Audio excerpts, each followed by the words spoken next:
Hello दोस्तों, मेरा नाम अजय है। मैं आपके सामने एक स्टोरी लेकर आया हूँ। ये स्टोरी मेरी भाभी की है। इस स्टोरी में मैंने भाभी के कपड़ों से चुदाई की है। मेरी भाभी की उम्र 28 साल है। उनके 1 साल का बच्चा है। मेरी भाभी की शादी को 3 साल हो गए हैं। उनका फिगर साइज 34, 32, 36 है और वो कभी साड़ी तो कभी सलवार सूट पहनती है।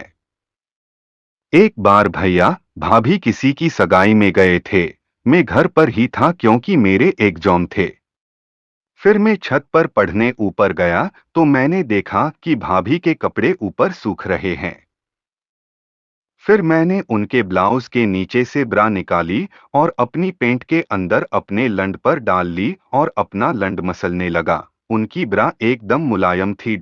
फिर थोड़ी देर के बाद मैंने उनकी ब्रा वापस वैसे ही रख दी। अब मैं चाहता था कि मैं उनकी ब्रा पेंटी में एक बार मूठ मार लूं, क्योंकि भाभी रोज कपड़े उतार लेती थी। मैं जानता था कि भाभी के पास काफी ब्रा पेंटी है, क्योंकि वो रोज अलग अलग कलर की ब्रा पेंटी पहनती थी।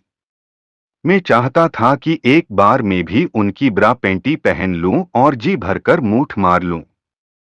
फिर एक दिन बाहर से हमारे खास रिश्तेदार शादी का कार्ड देने आए तो भैया ने टाइम्स बोल दिया कि हम सब शादी में जाएंगे। फिर उन्होंने कहा कि मैं अभी हम सभी का ट्रेन की सीट रिजर्वेशन करवाता हूं, लेकिन मैंने भैया से कहा कि मेरे एग्जाम है, मैं नहीं आ पाऊंगा। तो भैया अपना प्रोग्राम भी रद्द करने लगे। फिर मैंने कहा कि भैया आप अपना प्रोग्राम रद्द मत करो, मैं यहाँ अपने एग्जाम दे लूंगा। तो भैया ने कहा कि तुम्हारे खाने पीने का क्या होगा। तो मैंने कहा कि मैं बना लूंगा और जरूरत होगी तो पड़ोसी को बोल दूंगा।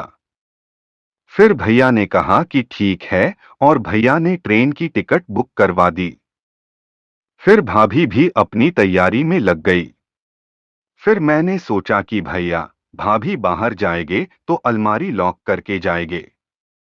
फिर मैंने एक आइडिया लगाया और जब भाभी किसी काम से बाहर गई तो मैंने उनसे अलमारी की चाबी ली और एक शॉप पर जाकर उसकी डुप्लीकेट चाबी बना ली। फिर 2 से 3 दिन के बाद भैया ने कहा कि हम कल सुबह जाएंगे, हमें स्टेशन छोड़ देना। फिर अगले दिन भैया ने भाभी को कहा कि जल्दी नहा लो, नहीं तो हमारी ट्रेन छूट जाएगी। फिर भाभी जल्दी से नहाकर आ गई और तैयार होकर बाहर आ गई। फिर मैं उनको स्टेशन छोड़ने गया।